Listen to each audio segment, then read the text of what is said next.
Hello! Olá, tudo bem? Seja muito bem-vinda, seja muito bem-vindo ao CDF Concursos. Sou Gabriela, professora de inglês do CDF Concursos. Curta esse vídeo e acompanhe outros vídeos com outras dicas no canal do CDF lá no YouTube.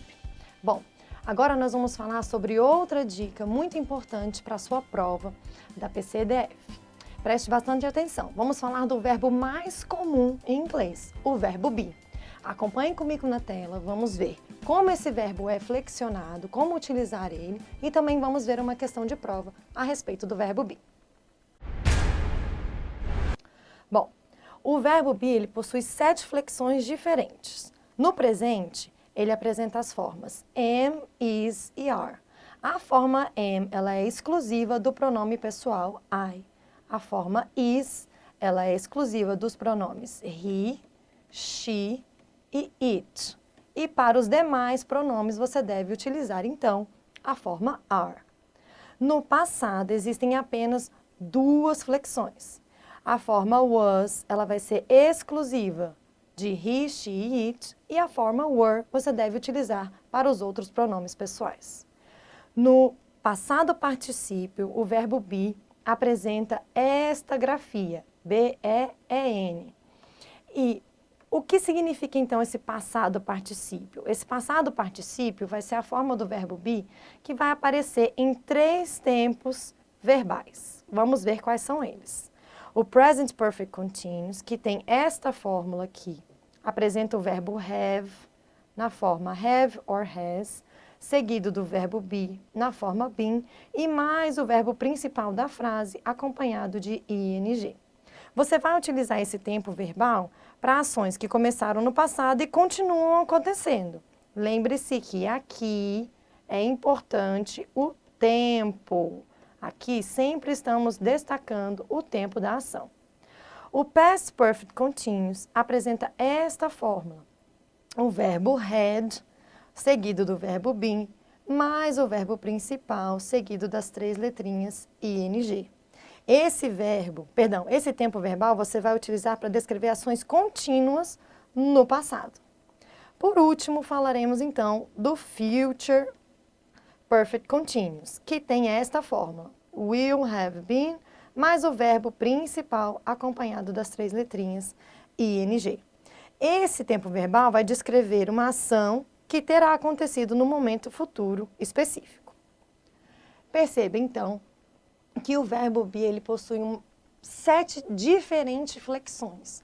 É importante que você conecte essas flexões com os pronomes pessoais e também entenda que o passado particípio do verbo be você vai ver sempre nesses 3 tempos verbais que acabamos de ver. Bom, o verbo be também aparece na sua forma gerúndio nesta grafia, B-E-I-N-G. Além disso, os tipos de questões que podem incluir o verbo be são interpretação de texto, substituição de expressões, substituição de verbos sinônimos e também substituição de diferentes tempos verbais que incluem o verbo be.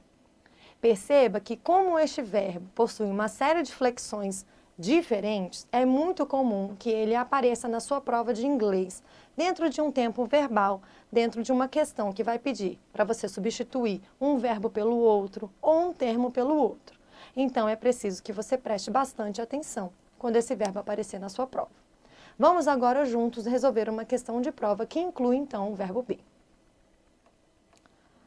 Bom, a afirmativa de prova é: In the expert, Robson Johnson, the definite Glossary of British India was published in 1886. Was published can be correctly replaced by has been published. No excerto, Robson Johnson, o glossário definitivo da Índia Britânica, foi publicado em 1886.